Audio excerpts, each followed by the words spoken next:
a stunning early inscription that refers to God, Jesus Christ, discovered at biblical Armageddon, challenges a common skeptical claim about the divinity of Jesus Christ. Our guest today is one of the leading epigraphers in the world, Dr. Christopher Rollston, Department Chair of Northwest Semitic Languages and Literatures at George Washington University. He's also served as a consultant for the National Geographic Society, but perhaps most significant, it's his second visit back on our YouTube channel. I'm glad you smiled and knew that last point was tongue-in-cheek, but thanks for coming on and drawing my attention to this literally stunning, fascinating find that we're going to talk about. Well, thank you so much. It's tremendous to be here, Sean. You're a friend, and I'm grateful for you, and I appreciate your work. And this really is a great inscription, and it deserves a lot of attention, although I don't know that it's receiving it yet. But I think that may change in the future because it's actually come to the United States, and so we can talk about that in due time. Well, that's a part of my question. I can't believe more attention is not being paid to this. It's that significant. Now, before we talk about maybe why, you wrote an article of this on your website, and you seem to put it in the same category, at least in terms of its significance, as the Tel Dan inscription and the Mesha stele. Now, let's take these one by one, and I think when you explain why these are so significant, it'll get people's attention to realize we should be talking about this one. So let's start with the Tel Dan inscription. What was that, and why did that matter so much? That's an Aramaic inscription. They're basically three pieces. One was discovered in 1993, the largest piece. The two smaller pieces were discovered in 1994. It's really consequential. It dovetails with 2 Kings 9. And 2 Kings 9 mentions that Jehu was responsible for the death in battle of Jehoram of Israel and Ahaziah of Judah. So that's pretty fascinating. This inscription seems to have been commissioned by Hazael, who's mentioned as a usurper in the book of Kings. He's actually said in Kings to have smothered his predecessor on the throne, Hazael is, basically with a wet blanket. And that's all in the Bible. And then he became king. Hazael became king. This inscription in Aramaic, he was an Aramaic king, seems to dovetail wonderfully with that biblical material about Hazael and Jehu's activities. So really fascinating.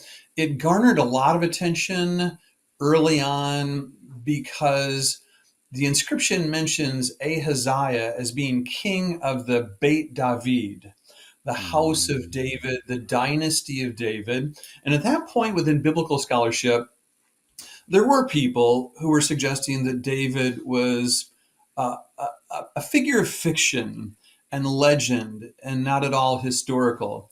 This inscription, and not very many people embraced that view, but it was something that was being contended, that David wasn't historical, that he might not have ever lived, that he was a person just of fiction and legend. That inscription comes from basically a century after David, and it mentions the dynasty of David. And obviously, if there was a dynasty of David, there must have been a David. It stands to reason. And so that inscription was really consequential in all sorts of ways. Fascinating Aramaic inscription with that sort of content. The Mesha stele is equally fascinating. It was discovered in basically 1868, and it had been known by residents of the region for some time, but in 1868 it came to the attention of some Europeans, and it became famous because it mentioned Mesha, king of Moab. That's also consequential because it connects with 2 Kings 3 and verse 4, which also mention Mesha, king of Moab. And in the Bible, Mesha, king of Moab, is said to have been under the hegemony of the Israelites under Omri and Ahab. And this inscription basically has the same basic content. It's written in the Moabite language. It's written in the Old Hebrew script, which is fascinating. The Israelites had hegemony, so that's not surprising that the Moabites chiseled this inscription into stone, the Mesha stele into stone in the Old Hebrew script. But it was written in the Moabite language, but it dovetails fascinatingly with the biblical text as well. By the way, as an aside, I've discussed those two inscriptions in print in a couple of places and basically said, look, some people suggest there's nothing historical in the Bible, and I'll point out a few texts, including these, in which we have inscriptions, one in Aramaic, one in Moabite, and they dovetail really nicely with material in Kings and suggest that clearly these materials in Kings are historical in nature. This inscription from Megiddo is sort of similar in certain ways. Okay, now we're going to get to that, but I just want to make sure people grasp that there was doubt by some people that David existed, and this description is one piece, along potentially with his palace, that shows he was minimally a real historical person. Of course, the Mesha Stele is from the Old Testament, the time of the kings. Now we're talking about Jesus, so it's in the category of those, but arguably more significant because it's the earliest inscription known that identifies Jesus as God, and it's called the Akeptous or Akeptos. You can pronounce that in a minute correctly for us. But maybe before we talk about the archaeological dig and some of the background, questions people have about it, what does this inscription actually say?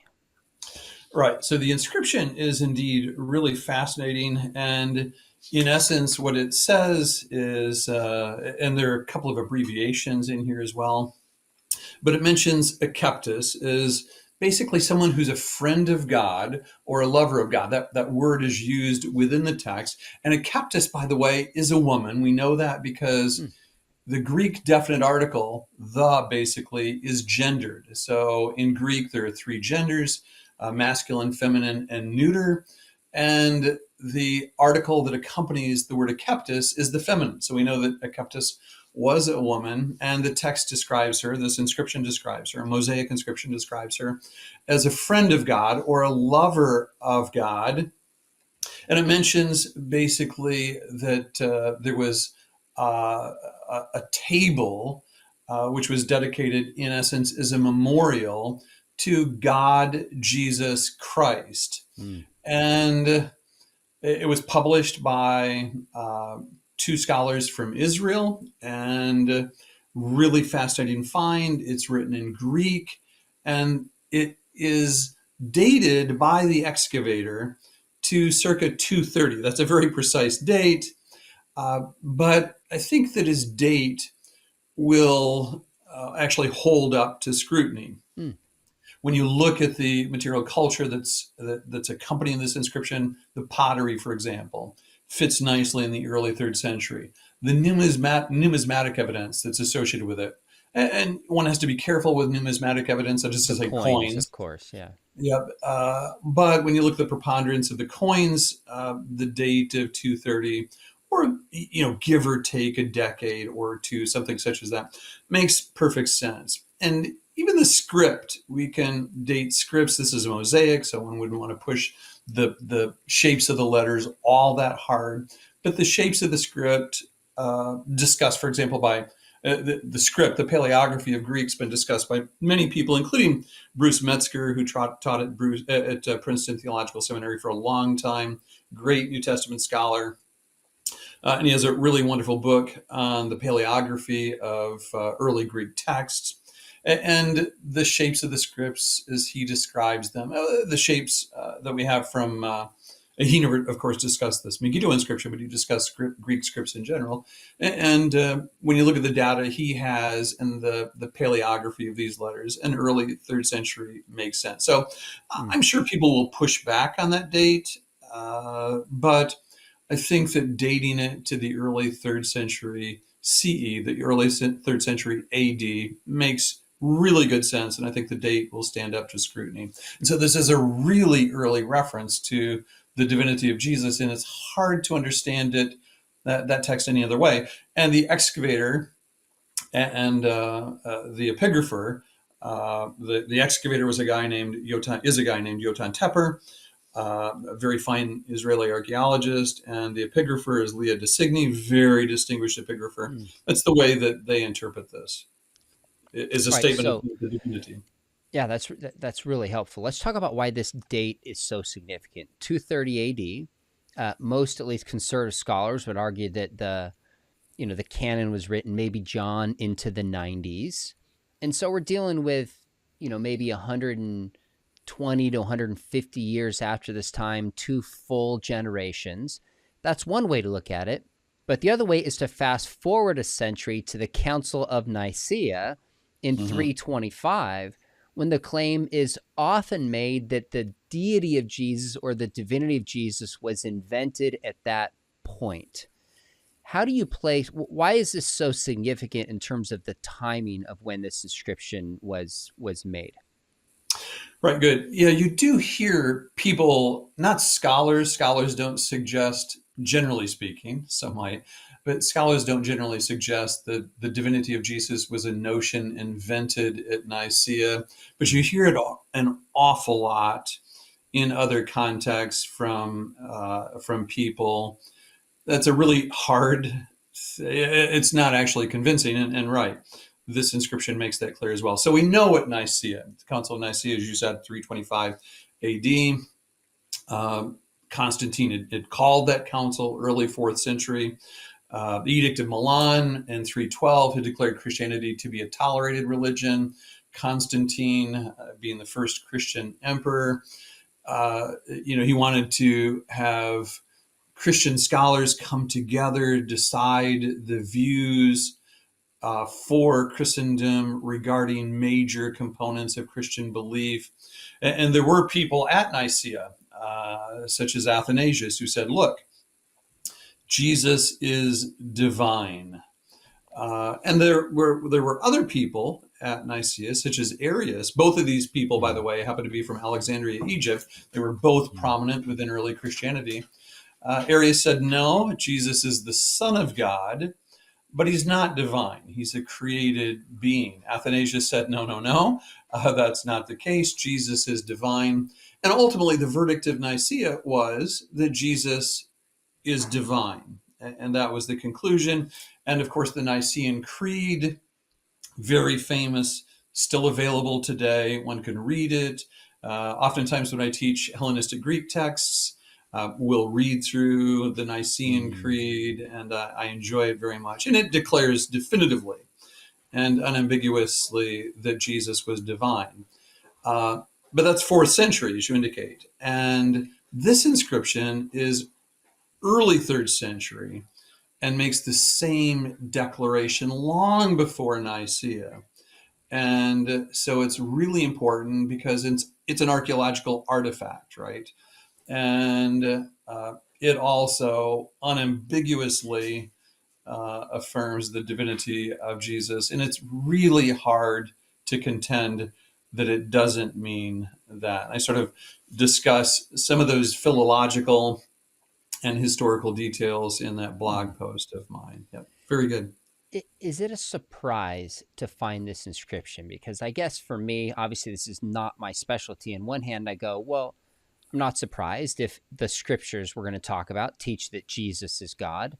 If we have people like Pliny the Younger, who's a Roman, and early church fathers we'll get into that affirm this, we shouldn't be surprised. Yet on the other hand, like you said, the Edict of Milan, early 4th century, trying to temper some of this persecution, maybe some of these kinds of things, if they existed, would have been destroyed.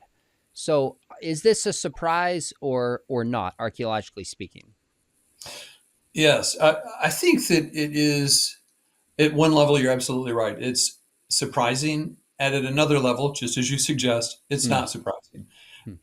It's always nice when these sorts of things come to the fore, when they're discovered. And so, yes, at one level, it's surprising that it survived. And at one level, it's not surprising because we know that most early Christians, 2nd century, 3rd century, 4th century, and subsequently affirmed the divinity of Jesus, but some, as we've just discussed, didn't. And so, yes, it's really fascinating, and I certainly like it.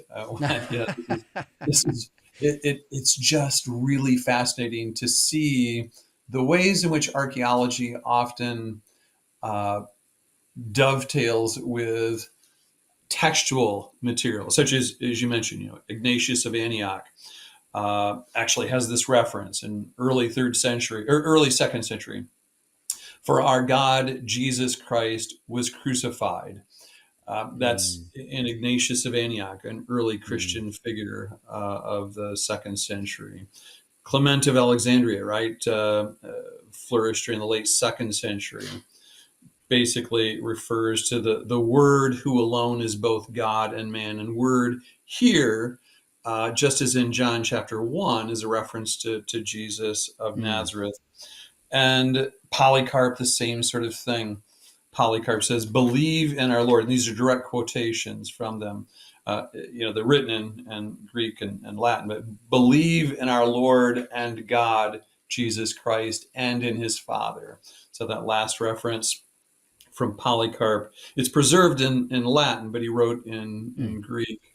But yeah, so you get these references in Ignatius of Antioch, Clement of Alexandria, and Polycarp, and they reference Jesus as divine. We know that the Ebionite Christians, for example, of the second century, these are early Jewish Christians, declared that Jesus was the Son of God, but not divine. And this inscription, though, early third century, makes the declaration very clearly and emphatically that Jesus was divine. So, yeah, at some level it's surprising, at some level it's not surprising. Well, I can't tell you how thrilled I am that you sent me this. And in part, I was like, how have I missed this story? Now, we're still going to come to why more people aren't talking about this. But your title is, you called this a stunning biblical like discovery. You use that word, which is Yeah, totally appropriate, I think, here. But for someone like yourself that doesn't strike me as a sensationalist, if right. anything, you calm stuff down on the other angle, like that got my attention. So let's focus on the inscription itself. And I'm going to read, obviously, the English translation of it again. It says, "The Mm-hmm. God loving Akeptous has offered the table to God Jesus Christ as a memorial." Now, let's take that phrase, God Jesus Christ. Help us understand the original language of what this is written in. Oh, maybe, yeah, there we go. Help us understand the original language that this is written in and how high of a Christology is this? Is it a God, Jesus Christ, or is it like the eternal, self existing God of the Old Testament ascribed to Jesus Christ? Yeah, it's right. The text is emphatic in declaring Jesus Christ, both those terms are present, to be divine, to be God. And the word used is the Greek word theos. It's the dative form of it, but it's the Greek word theos. And so it's the O in this context because it's dative. But so it's crystal clear. And of course, for the early Christians, for Christianity today, for the most part, Jesus is considered divine, the Father is considered divine, and the Holy Spirit is considered divine. And that was discussed also not only at Nicaea, but also in subsequent councils. There were discussions of that. But this inscription is really not at all ambiguous. I mean, the Greek word is theos. Hmm. Theos means theos. Theos means God. So, and it's a reference to Jesus Christ. And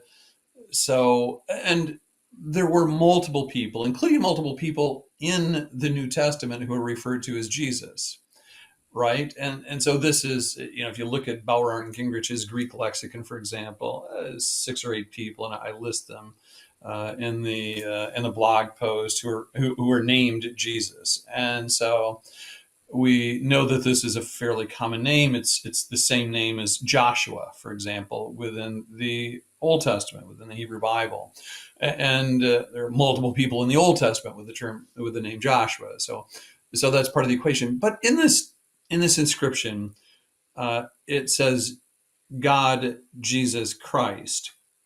So there's no ambiguity about which Hmm. Jesus is being referenced here. It's clearly Jesus of Nazareth. The word Christ is pretty fascinating. It comes from the Greek word kreo, the Greek verb kreo, which means to anoint. Christos means the anointed one. In Greek, Christos is literally the Greek word for anointed one. And the Hebrew equivalent of that term as Mashiach comes into Greek because Greek has a shin, a sh sound. Greek just has a s. So Mashiach, which is the Old Testament term for Messiah. Comes into New Testament Greek, comes into Greek as Messiah, and we get the English word Messiah from that. So Messiah and Christ are synonyms. Messiah means anointed one in Hebrew. Christ means anointed one in Greek. And these are titles used for Jesus of Nazareth in the New Testament and in early Christian literature. So all of that sort of, does converge to make it really crystal clear that when it says God, Jesus, Christ, that there's only one person historically this can be referenced to. And it's Jesus of Nazareth, the figure of the New Testament. So in sum, earliest physical inscription that we have dates to early 3rd century, 230 roughly, give or take maybe a decade, AD, and it refers to Jesus Christ. So it's not any other Jesus, even though the New Testament has other Jesuses. This is Jesus of Nazareth, and not referred to like the Son of God, which could be referred to Jesus being God, but also had other meanings in that context. He's called Theos, which means the one true God, early 3rd century. That's what we have. So unmistakable physical inscription, early 3rd century, that Jesus was viewed as the one true God by Christians. Now, there's a lot of discussion. We could do a whole show on this about how the Bible, the Gospels, and the other letters in the New Testament implicitly and explicitly affirm the deity of Jesus. So some things are a little bit more implicit, like walking on water implies his divinity. Miracles through his own authority applies his divinity. Healing on the Sabbath, that he could kind of overrule certain Sabbath laws. These things, I think, imply the divinity of Jesus, but there's certain passages where Jesus is called, in a sense, Theos in the New Testament. Can you give us one or two examples of those kind of literary teachings to help us map this onto the New Testament? Sure. Yeah. So in the New Testament, and Raymond Brown wrote a really nice article decades ago, the late Raymond Brown, he passed not so long ago, about the texts within the New Testament that definitively must be viewed as New Testament statements about the divinity of Jesus, so just to say, affirming the divinity of Jesus. And among the ones that he mentioned, and I would concur, texts like John 1:1. In the beginning was the Word, and the Word was with God, and the Word was God. It's difficult to interpret that any other way. Word in this text is a reference to Jesus of Nazareth. That's very clear if you read verses 1 through 18 of chapter 1. Mm-hmm. Mentions that the Word dwelt among us, walked among us, etc. And so there's really no way to convincingly argue that John 1:1 doesn't refer to Jesus as divine. John 20:28, same sort of notion is present. Thomas sees Jesus in a post-resurrection narrative and says, "My Lord and my God." And then you have texts like Philippians 2, the great Christian hymn. That's why it's often set off in verse in translations, including English translations. So it seems to be an early Christian hymn. That's what most New Testament scholars suggest. I think it makes perfect sense. It's in a Pauline epistle, Philippians, but seems that Paul may very well be quoting an early Christian hymn, which was sung as part of worship. And in that hymn, it also, from my perspective, from the perspective of many, perhaps even most New Testament scholars, that verse also affirms the divinity of Jesus. So we do have such references in the New Testament. They're not many of them, and Brown references those that he considers to be really unambiguously understood as such. Other people will include others. That's fine. The discussion continues, but with regard to texts that are pretty clear, we do have some statements such as that within the New Testament. And so that's a declaration that's present. And as you know, the other fascinating thing, and I think a crucial thing, you were probably about to ask about this, was the Roman writers who also made statements that suggest the same. And so Pliny the Younger, whom we've referenced a couple of times, flourished during the late 1st century, the early 2nd century. here's a direct quote in English, an English translation of his writing. He refers to Christians and he said this: they, quote, met regularly before dawn on a fixed day to chant verses alternatively among themselves in honor of Christ as if to a God. So, as Pliny, who's certainly not a Christian, is describing Christian worship services, he makes a statement that they're singing hymns to Christ as if to a God. That's his vantage point. But that's the way he views it, is that these Christians are believers in Jesus as divine, Jesus as God. And then another similar reference from later is Julian, the Emperor Julian. And he also contends against this view, but he basically makes it clear that early Christians in his time period and before, affirmed the divinity of Jesus. And he's arguing against it. He was born into a Christian home. Ultimately, he's often known within certain circles as Julian the Apostate, because he ultimately renounced Christianity and was famous for being fairly anti-Christian during his reign. But he also, and this is mentioned by Robert Wilkin, for example, in his book, The Christians as the Romans Saw Them, Julian made it clear that early Christians believed this. So I think this became, or it was, a predominant early Christian view. So you have the New Testament references. You have Roman authors referring to Jesus as divine. So you have New Testament references to Jesus as divine. You have Roman authors who weren't Christian, who affirmed that early Christians believed this. And then you have this inscription. And again, not all Christians believed in the divinity. We know that the Ebionites of the 2nd century didn't, for example. We know that Arius at the Council of Nicaea didn't. But I think it was the predominant view among early Christians that Jesus was divine. And this inscription, therefore, is fascinating because, as you indicate, it's pre-Nicaea, and it makes this affirmation. And I sort of discuss other possible ways to interpret that phrase in this inscription in my blog post. And ultimately, I come to the conclusion the only way really to understand this phrase, God, Jesus Christ, is just that way. And of course, I would also emphasize Leah de Signy and Yotam Tepper actually understand it the same way, the excavator and the epigrapher on the piece.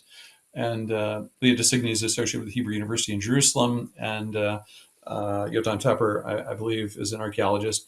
He's certainly an archaeologist working for the IA, the Israel Antiquities Authority. So it's their view as well. So there's a constellation of evidence demonstrating, I think, that the content of this inscription is the content of this inscription. And it's really difficult to interpret it any other way. And I tried, actually.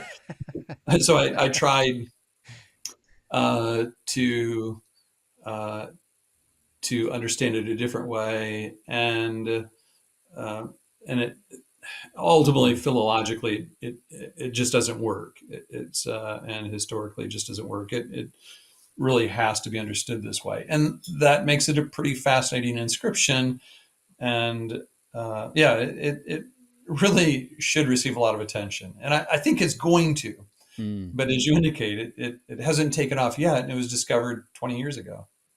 Now, we haven't talked about this, and this would take us aside, but I would argue there's a very high Christology also in Mark, especially in chapter 14 when he's on trial and cites himself as a divine figure from Daniel chapter 7 coming on the clouds to judge. But nonetheless, we've got at least one of the synoptic gospels, and I think more, but minimally. We've got John, we've got the letters of Paul, and you have these early church fathers you cite, Ignatius, Polycarp, Clement of Alexandria. And then you've got people like Pliny the Younger citing that at least in the early 2nd century, Christians worship Jesus as if he's a god. And then we find this early physical inscription in the early 3rd century, a century before Nicaea. I mean, the case here is about as strong as one could get, that at least Jesus was viewed as God very early and very consistently. Now, is there anything else? There's a couple other inscriptions that were found here we'll get to in a minute. But is there anything else about this inscription itself? If not, we can move on. But anything else we missed about it that's significant too? Yeah, no, your summary is very good, of course, and I think it's fascinating that it was a woman who basically Mm. commissioned this inscription. And yeah, we'll talk about the other two inscriptions perhaps in a moment, but I think it's fascinating that Mm. it was a woman who commissioned this inscription, and we have her name, which is also fascinating. You know, we often don't get the names of women at times within the biblical record. So I'll sometimes say to students, I'll say something like this: the name of the fellow who built the ark. And they'll say Noah.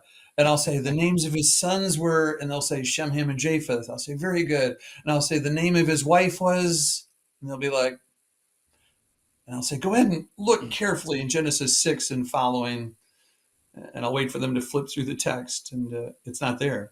And I'll say, Mm. the names of the wives of Shem, Ham, and Japheth. You know, they were on the big boat as well.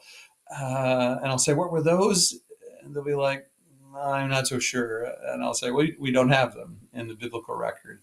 And we'll sometimes find that. And so I love the fact that here we actually have the name of this woman who's Mm. affirming, as you indicate, I think making a fairly common affirmation, or an affirmation that was fairly frequently made about the divinity of Jesus in this time period. But it's really nice that, from my perspective, we have this beautiful text from commissioned by a woman, and it's a mosaic inscription, so it's glorious, and all three of these inscriptions are so beautiful. So yeah, so I'd sort of mention that as something I think is also really fascinating about it. I love that. In many ways, it's fitting with who Jesus was and is, his treatment of women, his followers of women. I mean, so far ahead of his time that it shouldn't be shocking at all. But given where culture has come, it's just a nice reminder of Mhm. just how inclusive, in a biblical sense, the gospel really was meant for everybody to come and believe. And a woman's name is tied to this and called the Akeptous Inscription. Now, one thing I haven't asked you, I probably should have at the beginning, is describe for us what this inscription looks like. Is it made out of tile? Was it in the floor? How big was it? Like, I understand. I had a mutual friend of ours also send me an article from the Museum of the Bible that they're going to have this displayed this fall. Like, what does it look like? Describe this inscription to us. Yeah, it's a really great. It's an inscription. It's a mosaic inscription. So it is, mosaic tiles, basically small pieces that are put together in such a fashion that you have, among other things, there's some iconography or imagery there as well. Mm. One with a fish, which is fascinating. But basically, they have tiles that are a different color from the other tiles, and the words are made out of those. So basically, there are three inscriptions. It's a mosaic tile in the floor, and the room in which it was found is a fairly small room, and yet not terribly small. It's 5 meters by 10 meters. That's the room where this is. The mosaic takes up a fairly large area within that room that the excavator called, a Christian prayer hall. I think that's fine. I think maybe we'll talk about what I might consider it to be. Yeah.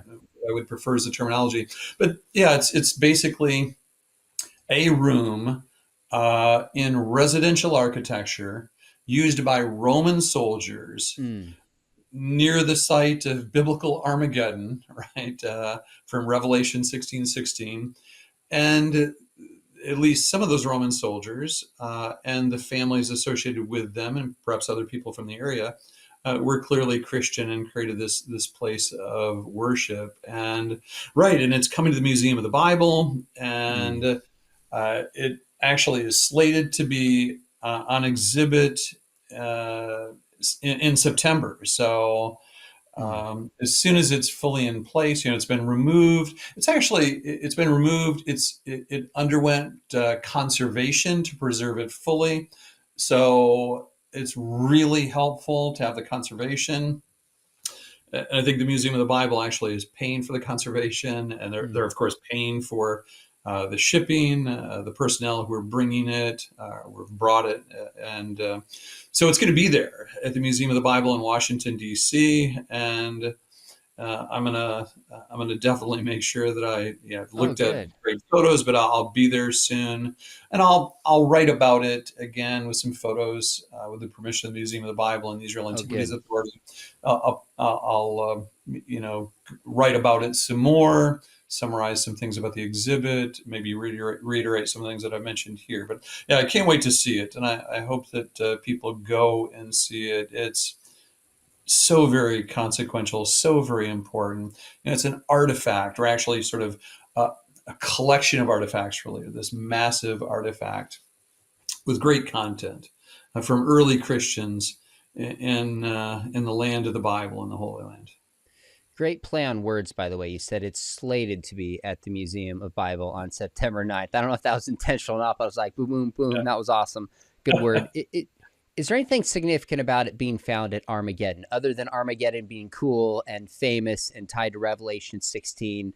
But is there anything beyond that that makes that location significant? Yeah, I think it's fascinating for a number of reasons. I mean, I think all inscriptions found wherever they happen to be found are fascinating, but this is in the Holy Land. It's early Christians in the Holy Land, and uh, at this famous site, sort of a biblical crossroads. And Armageddon literally means Greek doesn't have a. So basically, the Hebrew word for mountain is har, Mm, Har, hey mm, resh, in Hebrew. Greek doesn't have an H.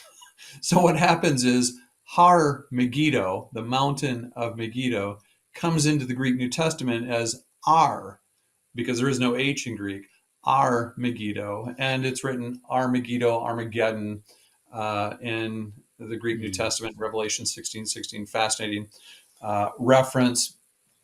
And we know that there were early Christians from the New Testament, right, in this region and in various other regions, especially because of the travels of Paul, as recorded in the book of Acts, of course.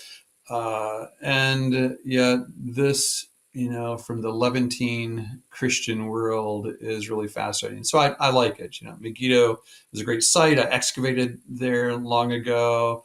1996. I have great memories of the site. I enjoyed it immensely. Met some of my dear people who subsequently became among my dearest friends there. So I love the site of Megiddo. And this was actually found at a place that's known within scholarly circles at times as the Megiddo prison, because in the modern period, it was a prison. There were conservation and expansion efforts that were going to occur.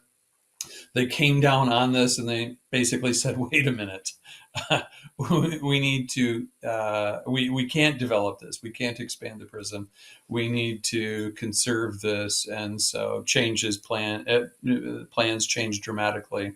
And now this is going to be an archaeological site. The mosaic, by the way, these mosaics will be moved back there after they tour for a little while throughout the world, first at the Museum of the Bible, and then they're going to be put back there in situ, that is to say, in place. And then people who travel there will be able to see them in situ. But at least for the time being, for a brief period, they're going to be visible here. Okay, so they're able to remove this without damaging it and then put it back in a way that it's not damaged as well. And maybe you almost couldn't even tell it was gone. Yeah, that's exactly right. So, Wow. yeah, the conservation, the ways in which conservators of excavated materials are so meticulous, so careful, and they know their field so well that they can actually do this is absolutely fascinating. But they do it all the time. It's what they do. I mean, I'll sometimes go through a conservation lab, and I'll see what's done with pottery, for example.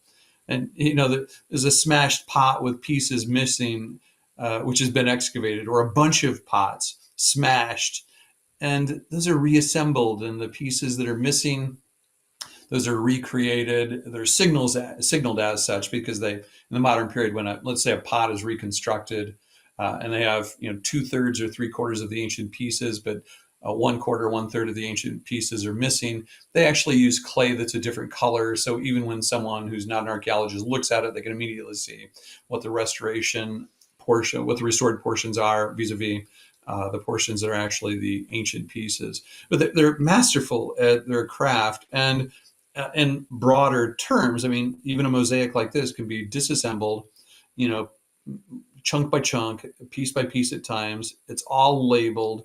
It's all put back together. Gosh, It's like the story of Humpty Dumpty, only it's a success at the end, that's right? amazing. Because it's taken apart with such care. So humor me. Like, how do they ship this? Does somebody put it in like a bag and carry it? Do they charter a flight? Like, the Museum of Bible's paying for this and obviously wants it done well. How do they get this thing to the States from the Holy Land?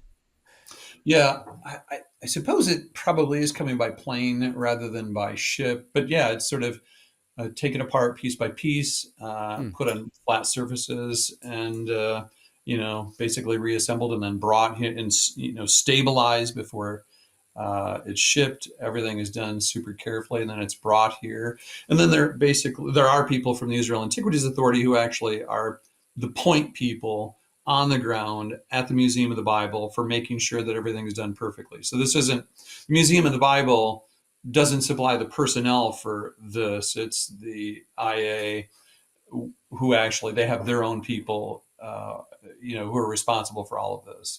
The Museum of the Bible has, as of a few years ago, they had on the fifth floor of the museum, they had some 800 artifacts from the Israel Antiquities Authority on display at the Hmm. Museum of the Bible, excavated artifacts. So, the Museum of the Bible, it before the museum actually opened, there were some mistakes made, and even the founder of the museum, whom I consider to be a good guy, uh, he conceded the point that there were some mistakes made before the museum opened. When the museum opened, they really, and even prior to that, I went through the Museum of the Bible before it opened, and I made some suggestions to them, walked through it, and I was like, that display, probably it should be rephrased a little bit. Hmm. And other people did the same thing. Other scholars did the same thing. To their credit, they basically were like, okay, you want that changed? Great. What you suggested is reasonable. And they made the changes. And so the Museum of the Bible uh, has really tried to right the ship since it opened. Before it opened, there were some problems and things Sure. were, uh, you know, things were done that shouldn't have been done, and the museum has come clean and stated that the mistakes were made, and they've righted the ship from my perspective quite nicely. And in this case, everything's done really well Hmm. with this mosaic, and also with those 800 objects from the IA. That display was done very well. The IA's people, that is to say, the Israel Antiquity Authority people, were responsible for basically having those materials in the fifth floor of the museum set up. Same thing here. IA people are actually responsible for this, so it's done very professionally, and it's a minor miracle that they can do such things. Uh, it is sort of like any craft, any artisan. Whenever I watch, for example, any artisan or any craftsman engage in his or her craft, I'm Hmm. often so uh, impressed by the high quality of work, and it's the same with this restoration and conservation work as well. I love to hear that. Not surprised, but love to hear it. Now, you referenced earlier that there's some debate about the exact location this mosaic was found in. Some call it an early church, a worship hall or prayer hall, 5 by 10 meters, so about 15 by 30 feet, almost like a small house with this beautiful mosaic in it. So maybe tell us a little bit more why you label it as you do and kind of what happened in this small place. Right? Yeah, yeah. So the excavator called it a Christian prayer hall, and I think that's fine. Hmm. That works. I suggested that perhaps we could call it a Christian worship hall, because for me at least, prayer can be defined. I'm sure that Yotan Tepper would say, look, if I call it a prayer hall, it doesn't mean that praying is the only thing that's occurring there. Okay, fine. I totally agree, totally understand. For me, as I look at the New Testament and I look at early Christian worship, and I look, for example, at Acts 2:42, and they devoted themselves to the apostles' teaching, to the fellowship, to the breaking of bread, and to the prayers. The Greek text says the prayers. That, I think, is what the heart of early Christian worship was. And when it says the breaking of the bread, I take that as a reference to the Lord's Supper, to communion, to Eucharist, to Mass. And this hall, especially because it mentions memorial in one of the inscriptions, and or in this inscription, I think basically this was a place where Christian worship occurred. I think this was a center of worship for Roman soldiers, probably others from the surrounding community, to worship in. And could you call it a church? And I think absolutely. And so if someone wants to say, look, we think this is a church, I would say, terrific. That term actually is a functional term. And someone else might say, but wait, there's no steeple. Sure. There's no big nave. There's none of that. And I would say, look, the way that I have to do things is look at what the biblical text terminology is. And when you look at the term church, ecclesia within the New Testament, so the Greek word ecclesia, it can actually be used of people, no building, right? Or it can be used of the Christian community. It could be used of house churches. And so the term ecclesia in the New Testament is broad, and that term can be used of something that is a house church, so some sort of architecture. But it can be used of just a community of Christians with no particular architecture mentioned. In this case, we do have architecture. We have residential architecture. And you could probably call this a house church if you wanted to, but you could certainly refer to it as a church, and that would be a biblical usage. That is to say, we usually, because of the passage of time, think of churches as being these large edifices, and it wasn't the case in the New Testament. That reminds me to say one other thing which is important. Some people have said, look, you can't have a worship center because of persecution of Christians prior to the Edict of Milan in 312. The fact of the matter is that the persecutions, there was an ebb and flow to them before 312. There were periods of persecution of Christians. There were also periods when there wasn't persecution. And you could even think of the New Testament, and you can think of Cornelius in Acts chapter 10 converting to Christianity, and he's a Roman soldier. So, the Romans didn't always persecute Christians. At times that did occur, at times it didn't occur. This Christian worship hall or church, or we could go with Tepper's term, prayer hall. It probably, and this is what is contended in the Editio Princeps by Tepper and Leah de Signy, and Guy Stiebel was there as well. He was part of that publication. They suggest that basically this residential architecture, this worship hall, probably dates to a time period when there was a cessation of persecution. It was during one of those periods when persecution wasn't severe. Or wasn't present at all. So, people will often say, well, there can't be any sort of a designated building where Christians worship before 312. And the fact of the matter is, that's not entirely accurate. And Leah de Signy and Yotan Tepper make that clear as well, using historical sources to say, look, there was an ebb and a flow to the persecutions. Probably this building dates to a time when there weren't persecutions, and it makes perfect sense. That does make sense. I did my dissertation and doctoral work on the death of the apostles. So starting in the middle of the first century, really only into the second century did I study, less so in the third because none of them clearly lived till then. But there's a myth about how persecution was nonstop, statewide, everywhere from the time of the apostles. It was often localized. There was ebb and flow. There's enough precedent it would take place, but it would make sense to me. I'm not super shocked that we would be able to find something like this at that time, given the nature of what you described. Now, let's come back to kind of the question that we asked at the beginning, like, why haven't more people been talking about this? And what surprised me is we have a mutual friend from the Museum of the Bible who sent me an article, and it was a peer-reviewed journal. In fact, I could pull it up and tell you exactly what it was from. It was from, let me get this right. It was from 2006, and it's called The Christian Prayer Hall of the Third Century, Excavations at Megiddo, and is from the Israel Antiquities Authority. So this is 2006, and it Mm-hmm. had a lot of the discoveries that you and I are talking about today. Yep. So why are we talking about it now? Why do you think more people have not paid attention to this find? Because I think it's absolutely fascinating for so many reasons. Yep. Yeah. Actually, I think this may be the Oh, article that's that it. Yeah, this same is it. article. Yep. Yeah. Yeah. Yeah. So there it is. And I think that sometimes archaeology gets a lot of attention and sometimes it doesn't. And the fascinating thing is sometimes rogue, ROGUE scholarship gets a lot of attention and the hardcore, really fascinating stuff just doesn't. So it's precisely the reverse of the way that it should be. This really is Huh. a fascinating find, and you're right. I normally am the person who tamps down sensationalism, or at least attempts to do so.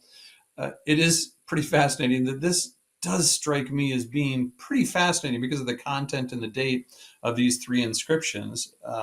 This one that we talked about, then the women's inscription Yeah. from the same site as well, and then the Gaianus inscription, the Roman centurion inscription.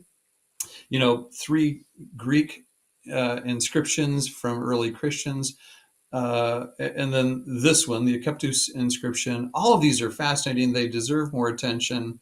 And I think they'll receive it. But I think what it's going to take is for this, right, your interview, the things that you Hmm. say, to sort of get some traction, Hmm.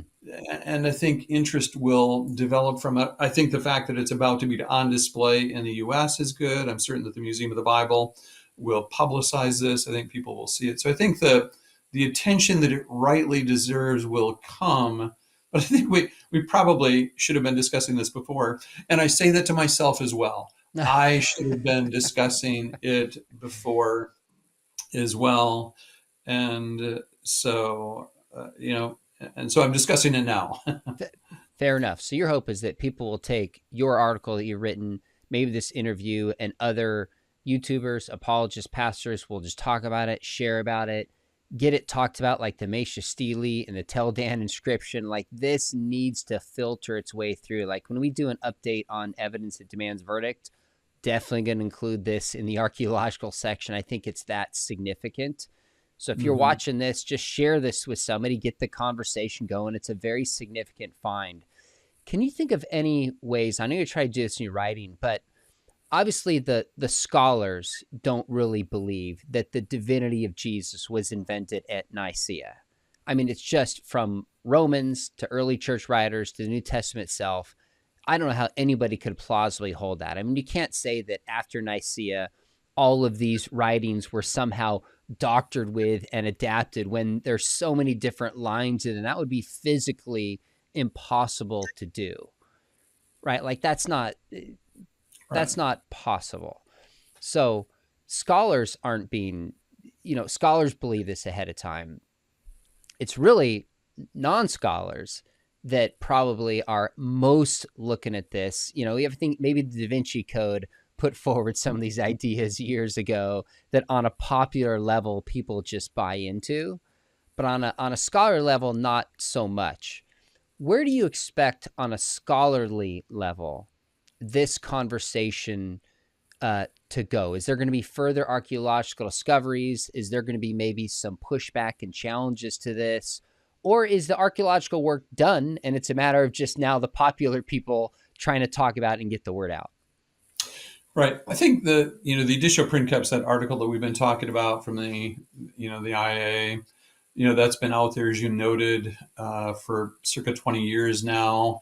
I think they did a really nice job with that. They refer to it, that Jotan Tepper and Leah de Signy and gosh, I will refer to this as a preliminary publication, but it really is a very fine Mm. discussion. So there will be nuances to the discussion. Even in my blog post, I tried to augment certain things that they said, but they did a superb job with it. Scholars will discuss this. They're going to certainly, and I wouldn't mind submitting my blog post to a journal that publishes things from this period in this region and discussing it. So they're going to be additional peer reviewed journal Okay. articles here to come out about this. That's definitely going to occur. And hopefully, in semi popular circles, it will get some shrift as well. Even people who are just interested in history or early history of the Roman period, people who are interested in early Christian history. I think it deserves a lot of attention. And I think among Christians, this also deserves a lot of attention because the contents really are striking and fascinating. And so my hope is that it really gets some attention, and it certainly deserves it. And for early Christianity, this is really one of the most beautiful, just Mm. physically beautiful inscriptions, and Mm. the fish that are on here just fascinating as well. And one thinks about the fish in early Christianity, the ichthus acronym, and all that sort of thing. All of this is just absolutely fascinating. This is a piece that deserves to really get a lot of attention. I'm working on a book now for Bloomsbury on writing and literacy in the world of Second Temple Judaism and early Christianity. Mm. This is going to be in there. I'm going to devote Oh, an entire good, chapter. good. I'm going to give an entire chapter to this piece. So Great. A whole I think it'll chapter. get some. Yeah, I think it'll get some attention, and I think it really deserves it. So I'd love to see it discussed really widely. Let me take a step back. You've done archaeology and epigraphy work for a long time. I am a generalist, so obviously this is not my lane. I've been to Megiddo, but certainly have not excavated there. I wouldn't even know where to start. But as a evangelical, I I look at archaeology and I think there's some issues we need to do more work at. Like there's a few going, I'm not sure how the archaeology lines up. We just need to do some more work. But those tend to be outliers.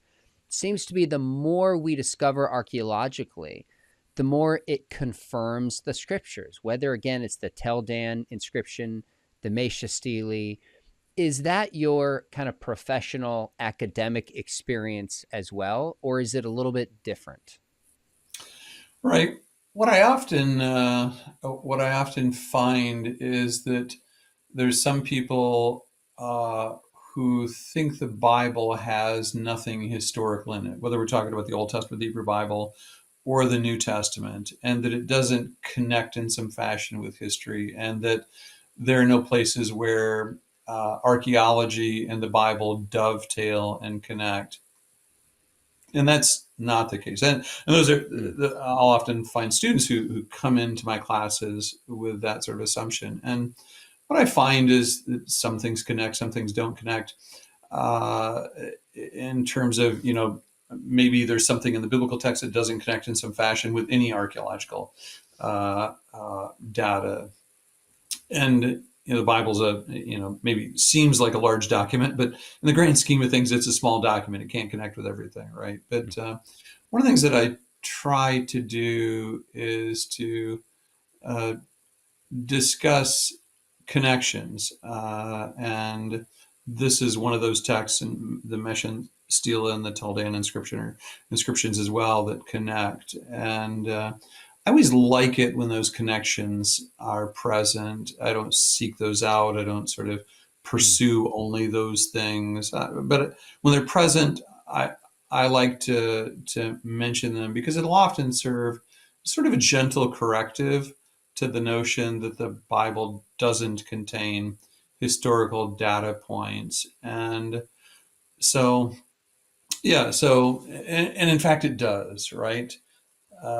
There's a guy that I like a lot, a good friend, Larry McKeetuke, who's discussed figures in inscriptions that connect with figures from the Old Testament and the New Testament, and Larry's a good friend, and he discusses that sort of thing, and I like it. I like to see, I like it when my field, inscriptions or a Yeah. bigger field, and another field of mine, Bible. I like it when there are connections, and I got into this field because I started out reading Greek, and I took Spanish in high school, and I did really poorly at it, wasn't interested. I did Greek, and I was like, well, I actually like this, and seemed to have some capabilities in it. So then I did some German and Latin after that, and then I did Hebrew and Aramaic after that, and then I just kept on going. But I like the culture of the biblical world. I like the connections between the Bible and the ancient Near East. I like connections between archaeological and epigraphic finds in the Bible, and so that's sort of what I enjoy most. So these sorts of Mm. finds, they connect with the New Testament so nicely, and I really enjoy uh, discussing them, seeing them. Well, I can tell you enjoy it. You bring great enthusiasm here. And I have one last question for you. I've been thinking about this, like what an inscription like this means to me. And I want to ask what it means to you. But to me, I never thought the divinity of Jesus was invented at the Council of Nicaea. The evidence is too strong. But this just puts the nail in the coffin to that definitively. It's Sure. also part of a cumulative case for early belief in the divinity of Jesus that adds to it. But I just start thinking about these Christians in the early third century who cared enough to make a beautiful mosaic with the technology that they had, were willing to take a risk of some kind of persecution, potentially breaking out and physically etching this in the ground. Certainly more than me putting something on my wall. There's zero risk that it costs me anything. It's just an Hmm. encouragement to like state what we believe, live by it, and be faithful in that third century in a wider pagan culture. They found ways to live out their faith, it looks like, with a level of boldness. That's encouraging, plus historically fascinating. What does Hmm. this find mean to you? For me, I always like tangible things, archaeological artifacts that connect with the biblical world and the biblical text. And you're certainly correct that I think the Greek word I think is parousia, but or something along those lines with regard to boldness. And yeah, the early Christians were bold, and they were a very small segment of the ancient population, and some of them did suffer martyrdom for their beliefs. And during this period, it seems that that wasn't going to be the case. Although, Yotan Tepper and Leah de Signy suggest this thing was sort of covered over Hmm. uh, rather nicely because maybe times had changed and there was a need to protect it. And Hmm. it seems that a period of persecution followed Hmm. this early third century period when there was a cessation of persecution or reduction of persecution. But yeah, these early Christians, they were firm in their beliefs, and they declared them, it seems, many of them unabashedly. And yeah, I love along these lines Everett Ferguson's book, Early Christians Speak. Uh, he collected a lot of the statements from early Christianity, published it in two or three editions of that volume. But there's a lot of that in there, including like early Christian soldiers. But uh, I love all of those sorts of connections, and I just find them to be absolutely fascinating. Find the same thing for the Hebrew Bible, and inscriptions in Aramaic and Hebrew and Phoenician and Akkadian, and the way that they connect with the biblical text. And I find the way this connects, this inscription, these Greek inscriptions, connect with the New Testament to be absolutely fascinating. And Hmm. yeah, definitely. Well, I love it. You heard it, folks, from Dr. Chris Rollston that we need to talk about this more. So if you know a Bible teacher, somebody with a podcast, YouTube channel, skeptic, share this with them. Ask them to blog about it and just kind of spread the word so people can be made aware of what is legitimately a stunning biblical inscription that was discovered, clearly stating that Jesus Christ is God in the early third century near Armageddon. Before you click away, make sure you hit subscribe. We're going to keep covering archaeological discoveries and topics, especially as they relate to the Bible and its reliability, plus a range of other topics. If you thought about studying apologetics, we would love to have you in our program. It's fully distance, and we have a PhD in archaeology, John Bloom, who teaches a class on this. Maybe someday we could have you come out and teach a class. That's a conversation we could have, Chris. But think about joining us in the apologetics program, or if you're like, I'm not ready for a master's and you just want study, we have a certificate program. We'd love to walk you through some formal training. Dr. Rollston, please keep me posted on fascinating finds like this. If you get excited about it and not enough people are talking about it, let me know and we'll have a conversation. Thanks for coming on. Well, will do, and thanks so much for talking about it and bringing it to the attention of people. I'm very grateful. It's great to be with you again. Thank you. Thank you.